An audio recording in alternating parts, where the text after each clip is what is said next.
നമസ്കാരം കൂട്ടുകാരെ, welcome to Anitha's food diary. Anitha's food ഡയറിയിലേക്ക് എല്ലാവർക്കും സ്വാഗതം. ഇന്ന് നമ്മൾ ഉണ്ടാക്കാൻ പോകുന്നത് നാളികേരവും തക്കാളിയും ഇല്ലാത്ത ഇൻസ്റ്റന്റ് ആയിട്ട് നല്ല കുറുകിയ ചാറോട് കൂടിയുള്ള കടലക്കറിയാണ്. ഇതൊരു ഓൾറൗണ്ടർ കടലക്കറിയും കൂടിയാണ്. എല്ലാ പലഹാരത്തിന്റെയും കൂടെ അത്യാവശ്യം നല്ലൊരു കോമ്പിനേഷൻ ആയിട്ടുള്ള ഒരു കറിയാണ്. ഒരിക്കലും ഫെയിൽ ആവാത്ത ഒരു റെസിപ്പിയാണ്. ഞാൻ ഇടയ്ക്കിടയ്ക്ക് ഇവിടെ ഉണ്ടാക്കുന്ന ഒരു റെസിപ്പിയും കൂടെയാണ്. ഇഡ്ഡലി, ദോശ, പുട്ട്, അപ്പം, ഇടിയപ്പം, പൊറോട്ട, ചപ്പാത്തി അങ്ങനെ എല്ലാത്തിന്റെയും കൂടെ സൂപ്പർ കോമ്പിനേഷൻ ആണ്. അപ്പൊ ഇതിനു വേണ്ടിയിട്ട് ഞാനിവിടെ കടല എടുത്തിട്ടുണ്ട്. കടല 100 ml ഗ്ലാസ്സിന് 1 ഗ്ലാസ്സാണ് കടല എടുത്തത്. ഈ കടല നന്നായിട്ട് കല്ലൊക്കെ മാറ്റിയിട്ട് നന്നായിട്ട് കഴുകണം. 1-2 പ്രാവശ്യം കഴുകിയതിന് ശേഷം ഓവർനൈറ്റ് ഞാനിവിടെ സോക്ക് ചെയ്ത് വെച്ചിട്ടുണ്ട്. കടല ആദ്യമേ തന്നെ കുക്കറിലിട്ടിട്ട് ആദ്യത്തെ ഫ്ലെയിം വരുന്നവരെ ഹൈ ഫ്ലെയിമിൽ ഗ്യാസ് വെച്ചിട്ട് പിന്നീട് ലോ ഫ്ലെയിം ആക്കിയിട്ട് ഒരു 20 മിനിറ്റ് വെക്കുക. അപ്പോഴേക്കും കടലയൊക്കെ നന്നായിട്ട് വെന്ത് കഴിഞ്ഞിട്ടുണ്ടാവും. അതിനുശേഷം നമ്മൾ ഗ്യാസ് ഓഫ് ചെയ്ത് കടല മാറാൻ വെക്കുക. ആ കടലയിൽ നിന്നും ഒരു തവി കടല എടുത്തിട്ട് ചെറിയ മിക്സി ജാറിലേക്ക് ഇട്ട് വെക്കുക. ഈ കറി ഉണ്ടാക്കാൻ വേണ്ടി ആദ്യമേ തന്നെ കടലക്കറിയുടെ മസാലയും കടലക്കറിയുടെ ഗ്രേവിയും ആണ് നമ്മൾ ആദ്യം ഉണ്ടാക്കുന്നത്. അതിനുവേണ്ടി ഞാനിവിടെ പാൻ കഴുകിച്ചു. പാൻ ഡ്രൈ ആയി കഴിഞ്ഞപ്പോഴേക്കും ഞാൻ പാൻ ഓഫ് ചെയ്തു.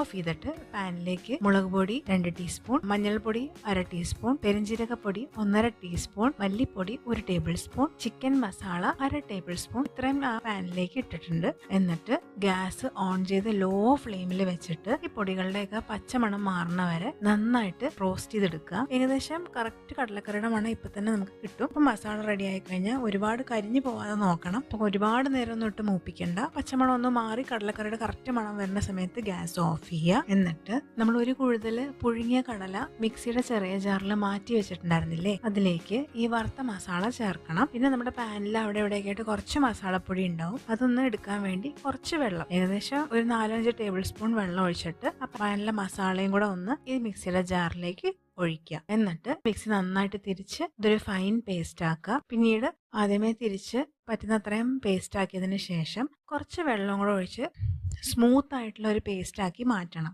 ഈ പേസ്റ്റ് ആയിരിക്കും നമുക്ക് കടലക്കറിയുടെ ചാറായിട്ട് വരുന്നത്. മാത്രമല്ല കടലക്കറിയുടെ കൊഴുപ്പ് കൂട്ടുന്നതും ഇതേ പേസ്റ്റ് ആയിരിക്കും. കടലക്കറിയുടെ കറക്റ്റ് മണവും രുചിയൊക്കെ കിട്ടുന്നത് ഈ പേസ്റ്റ് വെച്ചിട്ടായിരിക്കും. ഇനി നമുക്ക് കടലക്കറി ഉണ്ടാക്കാൻ തുടങ്ങാം. നമ്മുടെ പാനിൽ ഇവിടെ ഞാൻ ഉപയോഗിച്ചിരിക്കുന്നത് ഗ്രൗണ്ട് നട്ട് ഓയിലാണ്, കടലെണ്ണയാണ്. നിങ്ങൾക്ക് വെളിച്ചെണ്ണയോ സൺഫ്ലവർ ഓയിലോ കടലെണ്ണയോ ഏതാച്ചാ ഉപയോഗിക്കാം. എണ്ണ ഒരു 3 ടേബിൾ സ്പൂൺ ഇവിടെ ഒഴിച്ചിട്ടുണ്ട്. അതിലേക്ക് ആദ്യമേ കടുക് 1/2 ടീസ്പൂൺ ഇടുക. കടുക് പൊട്ടി വന്നതിന് ശേഷം സവാള കട്ട് ചെയ്ത് എടുത്തിട്ടുണ്ട് ഞാനിവിടെ. കട്ട് ചെയ്ത സവാള കടുക് പൊട്ടിയതിന് ശേഷം ഈ പാനിലേക്ക് ആഡ് ചെയ്ത് കൊടുക്കുക. 1 മിനിറ്റ് ഒന്ന് ഇളക്കുക. ഒരു തണ്ട് കറിവേപ്പില കഴുകി വെച്ചിട്ട് അത് ചേർക്കുക. കൂടെ തന്നെ ജിഞ്ചർ ഗാർലിക് പേസ്റ്റ് റെഡിമെയ്ഡ് ആയിട്ട് വാങ്ങാൻ കിട്ടുന്നതാണ് ഞാനിവിടെ ഉപയോഗിച്ചിരിക്കുന്നത്. അതൊരു 2 ടീസ്പൂണോളം ഈ സമയത്ത് തന്നെ ആഡ് ചെയ്ത് കൊടുത്തിട്ടുണ്ട്. എന്നിട്ട് ഈ സവാളയും ജിഞ്ചർ ഗാർലിക് പേസ്റ്റും കറിവേപ്പിലയൊക്കെ നന്നായിട്ട് വഴറ്റിയെടുക്കുക. ഇതിലേക്ക് ആവശ്യമുള്ള ഉപ്പും ഈ സ്റ്റേജിൽ ഇടുന്നുണ്ട്. ഈ മസാലയ്ക്കും അതേപോലെ തന്നെ കടലക്കറിക്കും ചേർത്തിട്ടുള്ള ഉപ്പാണ് ഞാൻ ഇവിടെ ആഡ് ചെയ്തിരിക്കുന്നത്. നന്നായിട്ട് ഇത് വഴറ്റിയെടുക്കുക. വഴണ്ട് വരുന്ന സമയത്ത് പുഴുങ്ങി വെച്ചിരിക്കുന്ന കടല വെള്ളത്തോടു കൂടി ഈ പാനിലേക്ക് ആഡ് ചെയ്യാവുന്നതാണ്. ഒപ്പം തന്നെ നമ്മൾ അരച്ചു വെച്ചിരിക്കുന്ന കടലക്കറിയുടെ മസാല, അതായത് കുറച്ച് കടല പുഴുങ്ങിയതും ബാക്കി നമ്മൾ റോസ്റ്റ് ചെയ്തിരിക്കുന്ന മസാലയും കൂടെ അരച്ചതാണ്, ആ പേസ്റ്റ് ഇതിലേക്ക് ആഡ് ചെയ്ത് കൊടുക്കുക. നന്നായിട്ട് ഇളക്കുക. എന്നിട്ട് മിക്സിയുടെ ജാറിൽ ബാക്കിയുള്ള മസാലയും കളയണ്ട, അതിലേക്ക് കുറച്ച് വെള്ളം ഒഴിച്ച് നന്നായിട്ട് കുലുക്കിയിട്ട് ആ വെള്ളവും കൂടെ ഈ കറിയിൽ ചേർക്കാവുന്നതാണ്. പിന്നെ നമുക്ക് എന്തോരം ചാറ് വേണോ അത്രയും വെള്ളം അഡീഷണൽ ആയിട്ട് ആഡ് ചെയ്യാം. 2.5 ഗ്ലാസോളം വെള്ളം ആഡ് ചെയ്തിട്ടുണ്ടായിരുന്നു. എന്നിട്ട് എല്ലാം കൂടെ മിക്സ് ചെയ്യുക. മിക്സ് ചെയ്ത് നന്നായിട്ട് തിളയ്ക്കാൻ വെക്കുക. വെട്ടി തിളയ്ക്കണം. ഇടയ്ക്കിടയ്ക്ക് ഇളക്കി കൊടുക്കുക. ഹൈ ഫ്ലെയിമിൽ തന്നെ ഇട്ട് തിളപ്പിക്കാം. ഒരു 5 മിനിറ്റ് തിളച്ച് കഴിയുന്ന സമയത്ത് ചാറൊക്കെ നല്ലോണം കുറുകും. അതിനുശേഷം ഗ്യാസ് ഒന്ന് കുറച്ച് വെക്കുക. ലോ ഫ്ലെയിമിൽ വെച്ച് ഒരു 2 മിനിറ്റ് കഴിയുമ്പോഴേക്കും മുകളിൽ എണ്ണ തെളിഞ്ഞു വരും. ഈ സമയത്ത് ഇതിനകത്ത് ഉപ്പോ എരിവോ അല്ലെങ്കിൽ മസാലപ്പൊടിയോ എന്തെങ്കിലും കുറവുണ്ടോ എന്ന് നോക്കിയിട്ട് അത് ആഡ് ചെയ്ത് കൊടുക്കണം. എരിവ് കുറവാണെങ്കിൽ മുളക് പൊടി ഇടരുത്, പകരം കുരുമുളകിന്റെ പൊടി വേണം ഇടാൻ. കാരണം മുളക് പൊടി ഇട്ട് കഴിഞ്ഞാൽ അതിന്റെ പച്ചക്കുത്ത് ഉണ്ടാവാൻ ചാൻസ് ഉണ്ട്. അതുകൊണ്ട് എരിവ് കുറവാണെങ്കിൽ പെപ്പറും, ഉപ്പ് കുറവാണെങ്കിൽ ഉപ്പും, അതേപോലെ ചിക്കൻ മസാലയോ അല്ലെങ്കിൽ പെരിഞ്ജീരകത്തിന്റെ പൊടിയോ എന്തെങ്കിലും കുറവുണ്ടെങ്കിൽ അതും ആഡ് ചെയ്ത് കൊടുക്കാം. ഞാനിപ്പോൾ നോക്കിയപ്പോൾ ചിക്കൻ മസാല കുറച്ച് കുറവുള്ള പോലെ തോന്നി. അപ്പോൾ ഒരു 1/2 ടേബിൾ സ്പൂണും കൂടെ ഞാൻ ചിക്കൻ മസാല ഇവിടെ ആഡ് ചെയ്ത് കൊടുത്തിട്ടുണ്ട് ഈ സ്റ്റേജിൽ. എന്നിട്ട് വീണ്ടും നന്നായിട്ട് ഇളക്കുക. ഇളക്കിയിട്ട് ഒരു 2 മിനിറ്റും കൂടെ തിളപ്പിക്കുക. അപ്പോൾ കുറുകിയ ചാറോട് കൂടിയ നല്ല രുചിയുള്ള സൂപ്പറായിട്ടുള്ള കടലക്കറി പെട്ടെന്ന് തന്നെ റെഡിയായി.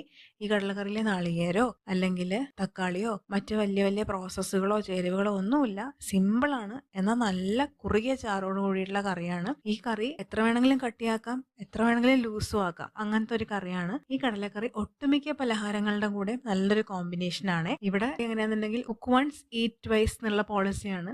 അപ്പോൾ ആദ്യത്തെ ദിവസം ഈ കടലക്കറി പുട്ടിൻ്റെ കൂടെ കഴിച്ച്, ആദ്യത്തെ ദിവസം പുട്ടും കടലക്കറിയും പുഴുങ്ങിയ മുട്ടയായിരുന്നു. രണ്ടാമത്തെ ദിവസം ഞങ്ങൾ ഇടിയപ്പം ഉണ്ടാക്കി. അപ്പോൾ ഇടിയപ്പത്തിൻ്റെ കൂടെയും ഇതേ കറി തന്നെ ഉപയോഗിച്ചു. ഇടിയപ്പവും കടലക്കറിയും. പിന്നെ പുഴുങ്ങിയ മുട്ട ഇതിൻ്റെ കൂടെ എല്ലാ ദിവസവും രാവിലെ ഒരു കോമ്പിനേഷനായിട്ട് വെക്കുന്നതാണ്. പുഴുങ്ങിയ മുട്ടയിൽ ഉപ്പും പെപ്പറും ഇട്ടിട്ട് വെച്ചിട്ടുണ്ട്. അപ്പോൾ ഇതൊക്കെയായിരുന്നു നമ്മുടെ ഫുഡ്. എല്ലാവർക്കും ഈ റെസിപ്പി ഇഷ്ടപ്പെട്ടു കാണുമെന്ന് പ്രതീക്ഷിക്കുന്നു. ഈ റെസിപ്പി ഒന്ന് തീർച്ചയായിട്ടും ട്രൈ ചെയ്തിട്ട് നിങ്ങളുടെ അഭിപ്രായങ്ങളും നിർദ്ദേശങ്ങളും പറയൂ. രാവിലെ ബ്രേക്ക്ഫാസ്റ്റ് ഉണ്ടാക്കാൻ എളുപ്പമുള്ളൊരു കടലക്കറിയുടെ റെസിപ്പിയും കൂടെയാണിത്. ഒരുപാട് കോംപ്ലിക്കേഷനോ ഒരുപാട് അരിയലോ ഒന്നുമില്ല. ഒറ്റ സവാള മാത്രമേ അരിയേണ്ട കാര്യമുള്ളൂ. പിന്നെ ഈ പറഞ്ഞ പോലെ എല്ലാ ഭക്ഷണത്തിൻ്റെയും കൂടെ അത്യാവശ്യം നല്ലൊരു കോമ്പിനേഷൻ ആയിട്ടുള്ള ഒരു കറിയാണിത്. അപ്പോൾ എല്ലാ കൂട്ടുകാരും ഈ റെസിപ്പി ഒന്ന് തീർച്ചയായിട്ടും ട്രൈ ചെയ്ത് നോക്കൂ. കറി ഒരു 10 മിനിറ്റ് റെസ്റ്റ് ചെയ്ത് കഴിഞ്ഞ് വെക്കുമ്പോഴേക്കും ഒന്നും കൂടെ കളറൊക്കെ ഡാർക്ക് ആയിട്ടുണ്ടാവും. മാത്രമല്ല ഇത് ഒന്നും കൂടെ കുറുകിയിട്ടുണ്ടാവും. അതിന്റെ വീഡിയോ ആണ് ഇപ്പൊ ഇതിൽ കാണിച്ചിരിക്കുന്നത്. അപ്പൊ ഈ വീഡിയോ നിങ്ങൾ കണ്ടുകൊണ്ടിരിക്കുകയാണെങ്കിൽ എല്ലാവരും ലൈക്കും കമന്റും ഷെയറും സബ്സ്ക്രൈബും ഒക്കെ ചെയ്ത് അനിതാസ് ഫുഡ് ഡയറി ചാനലിനെ ഒന്ന് സപ്പോർട്ട് ചെയ്യണേ. ഇതുവരേക്കും സപ്പോർട്ട് ചെയ്യുന്ന എല്ലാ കൂട്ടുകാർക്കും ഒരുപാട് ഒരുപാട് നന്ദിയുണ്ട്. മറ്റൊരു വീഡിയോ ആയിട്ട് വീണ്ടും കാണാം. Thank you all.